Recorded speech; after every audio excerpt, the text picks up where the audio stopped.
Hindi natin alam kung ano bang reason bakit parang pupuntahan na naman daw yung bahay ni Pulong. Ano ba hahanapin niyo diyan?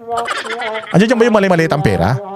Andiyan ba yung 805 billion na ninakaw ng mga taga-gobyerno, mga congressman? Congressman man si Pulong, pero hindi naman siya kasama sa mali-maliit ang pera. Wala naman siya dun sa testimonya nung 18 ex-military.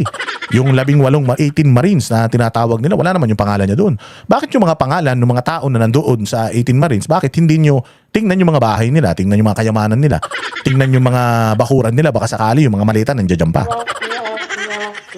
Bakit? Si Pulong, hahalugugin daw yung bahay niya. Ano nga hanapin niyo doon? Hindi natin maintindihan, di ba? Kasi nakita ko lang din sa post ni Boss Mil. Mayroon daw tapos nagka-camp na din daw yung mga tao doon dahil nga binabantayan nila. Kasi nangyari yan nung panahon nung habang nandoon kami sa Davao, no, may siege, hindi ba? Nangyari yan doon sa bahay daw ni Pangulong Duterte, i-raid daw yung bahay niya. Tapos, nag-camp yung mga tao doon. Ang dami mga tao doon, no? Tapos nagpunta lahat ng tao doon, nag-vlog, lahat nga naging vlogger dahil doon. So nagpunta lahat doon. So ngayon nandiyan naman daw sa bahay ni Pulong yung mga vlogger nag-aabang dahil nga meron daw silang intel. Ewan ko saan galing intel. May intel daw sila na hahalughugin daw yung bahay. Wala talaga kayong kayo talaga mga taga-gobyerno, wala na kayong pinipiling panahon. Oras ngayon para mag-ayuno, gagawa na naman kayo kasamaan. Oras ngayon para mag-nilay-nilay, gagawa na naman kayo ng kademonyo. Hindi porket mahuhuli si Panginoong Jesus ng Huwebes ba Biyernes? Huwebes siya nahuli. Hindi naman ibig sabihin nahuli siya ng Huwebes. Pagdating ng Biyernes, na ipapako siya sa krus, ibig sabihin wala siya, hindi niya na kayo nakikita. Hoy, naka-record dyan. May CCTV si Jesus. Nakatutok yan sa inyo. Lahat ng mga ginagawa niyong kasalanan, kahit ipinako siya sa krus ng Biyernes at wala siya ng buong Sabado, naka-record. Sa muling pagkabuhay niyan, on the third day, sa linggo, pagbuhay niya ng linggo, titingnan niya yung CCTV, makikita yung mga ginawa ninyo. Kala niyo makakalusot kayo? Hindi kayo makakalusot, ha? Tigilan niyo yung mga ginagawa ninyo. Pakinggan natin yung statement ni Pulong Duterte patungkol dyan sa paghahalughog daw sa kanyang tahanan. Aso na naman ang bangag na pamilya. Matibay yan, matibay. Yes. Pero pong usapin ngayon, sir, circulating na ang mga kababayan natin na sumusuporta sa iyo, nababalaka sila o nababahala sila kasi anytime daw bibisitahin ang bahay mo kay Mayor Paste at saka sa KOGC din, sir. Ano po yung masasabi mo dito? Bibisitahin? Bibisitahin po ang term, sir, para politically correct, sir. Bibisitahin. Isa'y mo bisita. Ngayon ko lang yan narinig, Alvin, no? Pero kung may bibisita, if that is politically correct, kung saan ko kasabot, bibisita ko, pero politika na. Kung may bibisita, narinig ko kanina lang ding umaga, nakita ko yung may nag-post na vlogger na tiga Davao, si Boss Mil man ata yun. Yes, sir. Nakita ko, nagtatanong-tanong ako, may bagong aso na naman ang bangag na pamilya. Matibay yan, matibay. Matibay yan siya. Nakilala ko rin yan noon, way back. Pinakilala sa akin, way back 2017 ata, yung matibay na tao na yan. Intindihan naman natin kasi may galit yan. May galit kasi ang napag-alamang ko noon, nung nagpakilala, gustong mag-apply sa isang posisyon sa gobyerno, napag-alaman namin na korap, kaya hindi natanggap. Ako, sino kaya yung matibay na yan? Matibay ang mukha niya na. Sino ba yan? Yan ba yung taga-NBI? Matibag ba yung matibag yun? Hindi naman matibay yun eh. I assume hindi ko alam eh. Pero ang alam ko kasi, yung taga-NBI na yan, yung NBI director ngayon, yung pumalit kay, mabait yung pinalitan niya eh. Tsaka yung pinalitan niya. Kasi sa pagkakaalam ko, si Judge Santiago, isa sa mga reason bakit yan tinanggal, dahil yan eh, syempre huwis yan, judge yan. Ayaw niyan gumawa ng mga bagay na illegal. Ayaw niya nang gumawa ng mga bagay na wala sa proseso. Kasi huwis yan. Siyempre masisira naman yung reputasyon niya. Tagal-tagal niyang pinangalagaan yung reputasyon niya, masisira lang dahil sa utos ng mga abnormal na itong mga amo niya. So ngayon pinalitan siya. Yung pumalit sa kanya okay man din. Kasi nung nagpunta si Sir Jack diyan sa NBI, 'di ba? Merong siyang kaso. maayos naman daw yung pagtanggap sa kanya, sinabihan lang daw siya na wag sa susunod mag-iingat ka sa mga ipopost mo ha. Wag bara-bara kasi abala yan, kaso yan. So mahirap yan pagka ganyan. O so since ano ka naman, apologetic ka naman, hindi ka umamin pero you apologized. Maayos naman ang pumunta ka naman dito, maayos naman yung pagpunta mo rito. So parang binigyan na lang siya ng verbal warning. Pagkatapos nun, pinalitan yung ano na yun. Yung director na yun. Tapos, yung pumalit sa director na yun, ang unang-una niyang ginawa, kinasuhan si Sir Jack. Oo. So, dito mo talaga alam, dito mo talaga makikita na itong mga nilalagay nila sa posisyon, ginagamit talaga nila, wini-weaponize talaga nila yung mga ahensya to go after yung mga bumabatikos sa kanila. So kung yun yung tao na binabanggit nito ni Congressman Pulong, yung si Matibag ng NBI, magkakaroon ba sila ng search warrant kung walang kung hindi pinapahintulot ng korte? Di ba usually pag may search warrant, dapat mayroong pirma yan ng judge? Hindi ka pwedeng magkaroon ng mga ganyang warrant hanggat walang kasong isinasampa sa'yo, di ba? Kasi si Pulong, wala naman siyang alam na kaso. So kung ang nag-initiate nito, according to him, kung ang intel niya ang nag-initiate nito, NBI, bakit? Bakit NBI? Katulad yan, kapag ang NBI nagkakandak sila ng investigation, wala silang wala silang ano mo tawag doon? Wala silang contempt powers. So ibig sabihin, kung halimbawa ako, pinatawag ako sa NBI, tapos hindi ako nagpunta sa NBI, hindi ako nag-cooperate sa investigation nila, nagbigay ako ng valid reason, bakit hindi ako pupunta? Hindi nila ako pwedeng i-arestuhin. Oo, kasi according doon sa mga natanong natin, kasi nga yung nangyari nga kay Sir Jack, tinanong nga si Sir Jack, bakit ka nagpunta doon, Sir Jack? Tapos wala ka pang kasamang abogado. Kasi inimbitahan ako, pwede sila mag-imbestiga, pwede sila mag-imbita, pero wala silang contempt powers. Hindi ka nila pwedeng kung hindi ka magpunta ipakukulong ka, hindi naman sila Senado at saka Kongreso na mayroong contempt powers kapag ka nag-i-investigate sila in aid of legislation. Sila mag-iimbestiga lang sila din kung ano yung magiging investigasyon nila. Hindi ka umatin sa investigasyon nila, hindi pwede silang magsampa ng kaso sa iyo. Katulad noon, nagsampa sila ng kaso kay Sir Jack, nagpunta na si Sir Jack doon pero nagsampas pa rin sila ng kaso, di ba? So ngayon, kung mayroon man reklamo, let's say for example sa NBI, may ini-investigate ang NBI kay Pulong. Ang tanong, ano yun? At saka kailangan alam nung tao na nung party, lalong-lalo na noong mga legal team na itong tao na ito na pupuntahan ninyo, kailangan alam niya yung reason na pupunta kayo ron. At saka kailangan alam nila kung ano yung hinahanap nyo ron. Kasi kung mamaya niyan, punta kayo ron tapos surprise na naman yung hahanapin nyo. Hindi pwede yun. Baka mamaya tumira kayo dyan 16 days ha.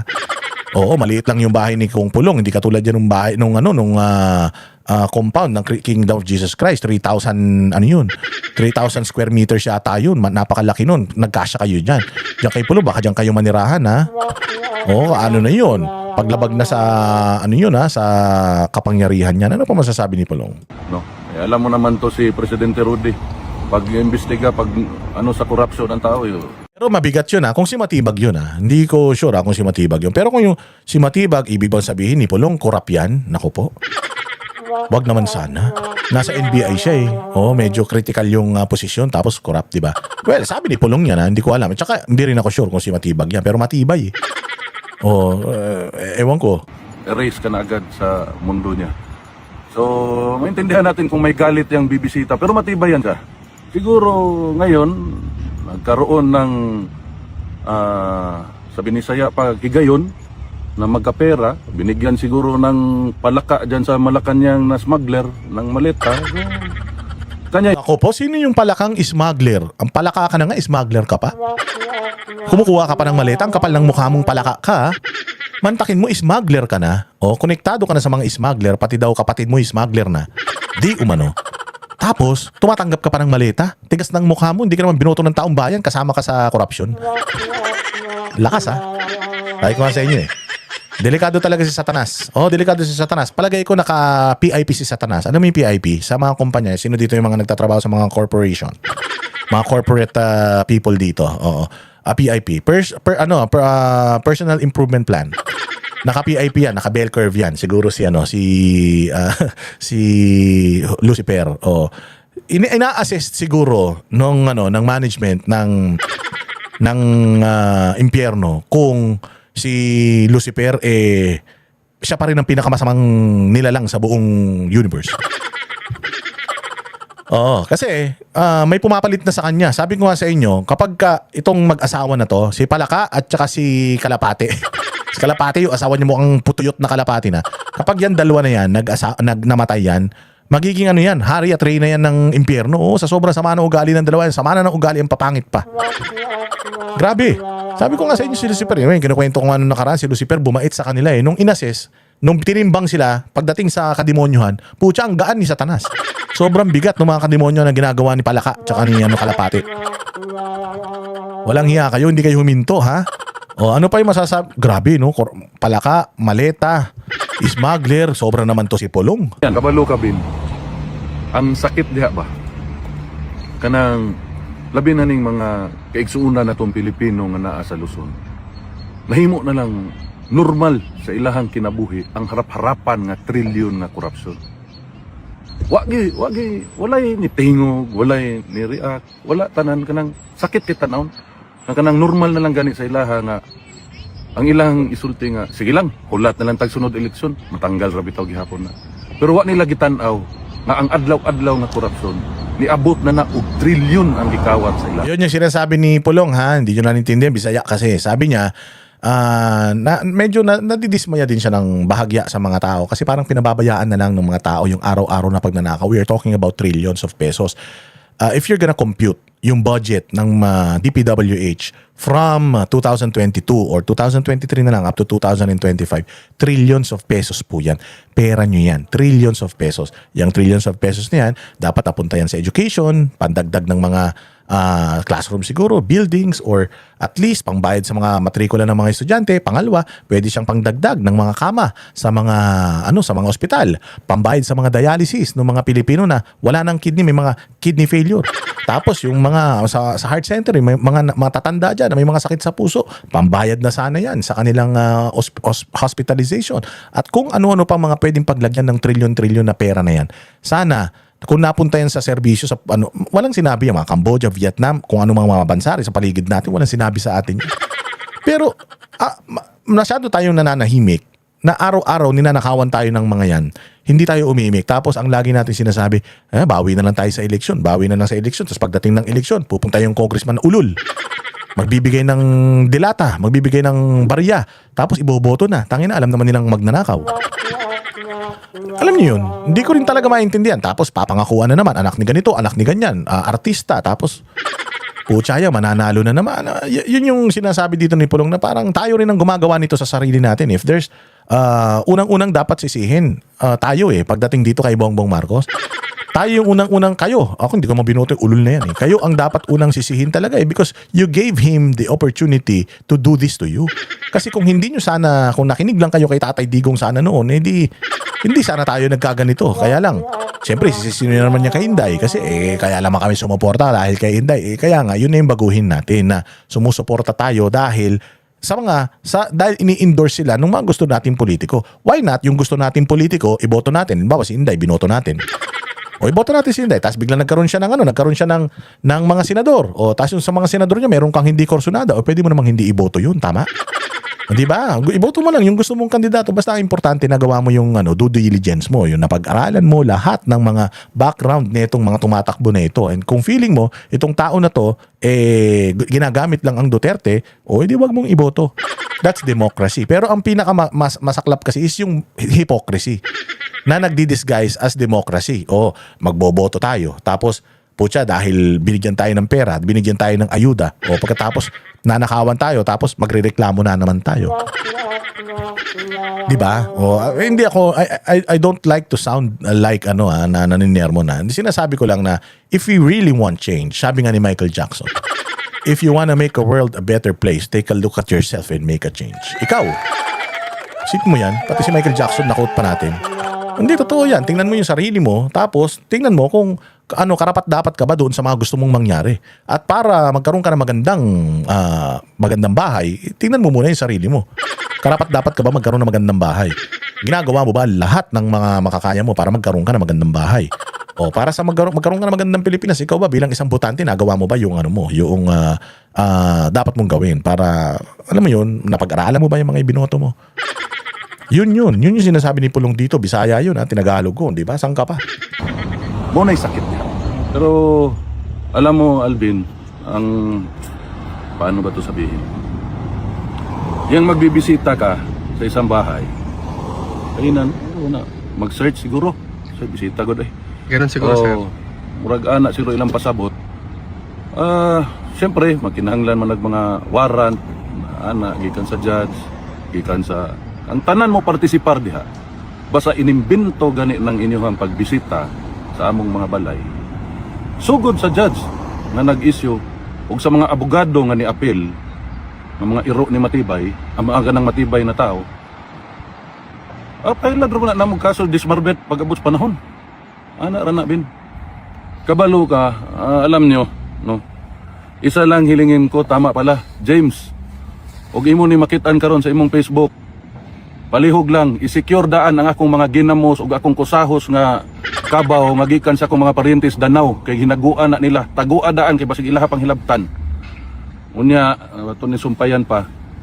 Kay mo bisita man ka sila sa akong balay. Mao ra gyud kinahanglan ma-secure yung ginamos ug akong kusahos nga kabaw. Yari, yung mga ginamos doon, mga bagoong.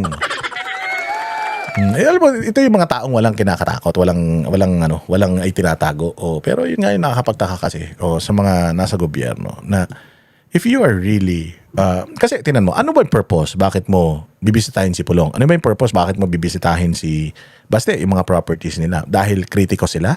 May ninakaw ba sila? Kung may ninakaw sila, mag-file kayo ng kaso. Pero kung hahalugugin nyo yung bahay nila, para saan?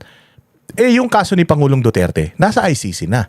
Kasi kung ang reason ng kanilang paghahalughog para makahanap ng mga, halimbawa, mga armas na ginamit ng Davao Death Squad, putang ina naman, ba't naman nila itatago yung mga armas ng Davao Death Squad kung totoo man yung Davao Death Squad na yan? Ano na pwede itaano yan? Ano yan, jowa? May sentimental value, itatago mo pa? Walang hiya naman. O kung sa tingin ninyo krimen yung ginawa ng Davao Death Squad, kung meron man, pati tatago pa nila yung mga ginamit nilang baril para sa krimen na yan. Kung ako naman ang kriminal, ang gagawin ko, itatapon ko na sa pinakamalalim na dagat. Di ba? Para hindi nyo na makita. Bakit naman mapupunta yan sa mga tahanan nila Pulong? Una sa lahat, sila Pulong, meron ba silang issue ng drugs? Wala naman. Si Baste, meron ba issue ng drugs? Inalabanan nga nila yung drugs dyan sa Davao So kung yung kaso naman ng Davao Death Squad, di naman sila involved. Di naman involved si Baste, di naman involved si Pulong. Si Pangulong Duterte naman, nasa ICC na, nakakulong na. Feeling ko naman, kompleto na yung ebidensya noong mga, yung mga tawag dito, prosecution niya. Hindi ba? So ano pa yung purpose, reason, bakit halugugin niyo pa yung bahay nila? Para makahanap ng ebidensya? Nasa korte na. So panggigipit ba? Hindi nyo kayang gipitin ng mga Duterte. Kasi katulad din ng Kingdom of Jesus Christ, yung ginagawa ninyo sa Kingdom of Jesus Christ, do you think yung pagtanggal ninyo sa prangkisa nila, yung pagpatay ninyo sa mga members nila, yung pagbababoy ninyo sa mga simbahan nila, do you think they will stop? Do you think they will stop spreading good news? They will stop spreading love? They will stop doing yung kanilang advokasya na linisin ang bayang Pilipinas, no? You're just making them realize na tama yung ginagawa nila kasi galit na galit kayo. And ganito lang naman yan kabutihan versus kasamaan. Kung nasa mabuti ka, kalaban mo kasamaan. And tama rin yung sinabi nito ni Pulong na kailangan naman ng kailangan ng mga warrant yan. Siyempre yung warrant yan, magsisimula yan sa mga judges. So we will question everything. If you will do that, we will question everything. We will question the judge na nag-issue ng warrant. We will question the warrant, all of our lawyers.